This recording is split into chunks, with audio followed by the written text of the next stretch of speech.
Hi everyone, thanks for dropping by my YouTube channel today, where I'm about to do final tests on Chris's Breckwell brand analog version pellet stove controller. Chris sent me this one because she was having some auger drive problems in automatic mode.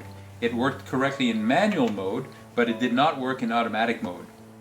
As you can see, I currently have Chris's controller connected to my tester. My tester is made up of a faceplate that holds the controller in place. Behind the faceplate I have an actual auger motor. The shaft from the auger motor comes out the front, and on the shaft I have a decal, X marks the spot, so we'll see that spin when the auger motor is being asked to drive. I also have 4 light bulbs back here that are part of my tester. The one with no indicator tape on it simulates the igniter. This controller will not turn on the igniter since it's not capable of doing that. In blue I have the convection or room fan simulator. In yellow I have the auger motor simulator. So we'll see that when the controller calls for the auger to be driven. And in red at the far end I have the convection or room fan simulator. So we'll see those lights cycle on and off as we do testing on the controller. Chris, if you recall, while we discussed about your controller, you noted that there was not a fuse on your controller. I want to make sure that you're aware that yes, there is a fuse. It's located right back here behind the faceplate, but on this side of the circuit board. So it's a little hard to see. You kind of have to take the circuit apart, but yes, there is a fuse there. So be aware of that in the future. So let's go ahead and turn the controller on now, and when I do, we'll see a couple lights come on. We see the combustion or exhaust blower come on, which is in blue, and we see in red the convection or room fan has come on. We're currently dim on the convection fan because we're in low over here and we are not in high fan over here. If I press the high fan button, notice that the intensity of the light bulb has gone up, which indicates that the fan would be running faster or slower. Faster, slower, faster, slower. The other thing I can do right now is cycle through the low BCD positions. As I do that, we see the intensity of the light bulb increase slowly, and that simulates the fan running faster or slower. So right now we would be running the fan at maximum speed.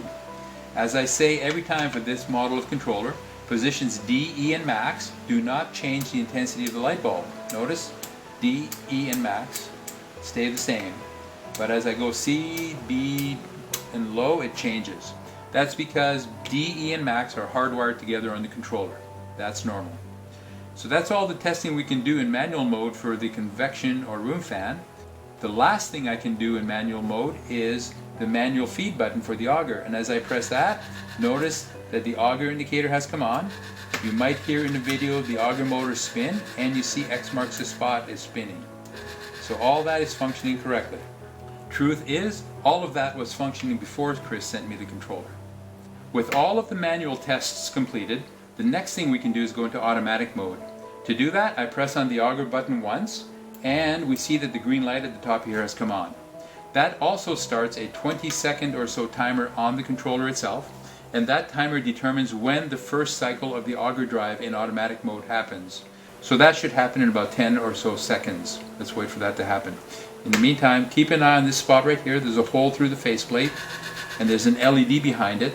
That LED will come on every time the auger is being asked to drive.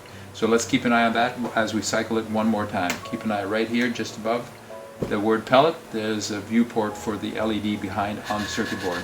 There it is.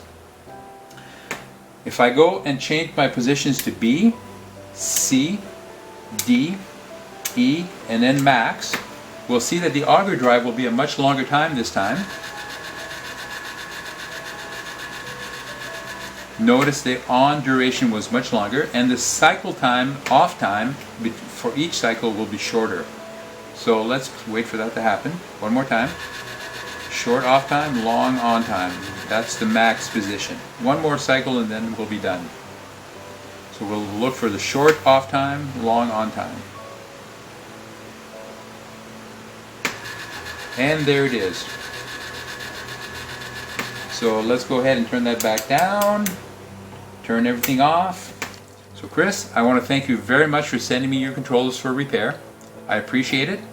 And for all you other viewers, if you have a pellet stove controller of your own, whether it's a Breckwell, Quadrifire, USSC, please feel free to contact me if you have questions about it or you have service needs. I'd be more than happy to speak to you about it.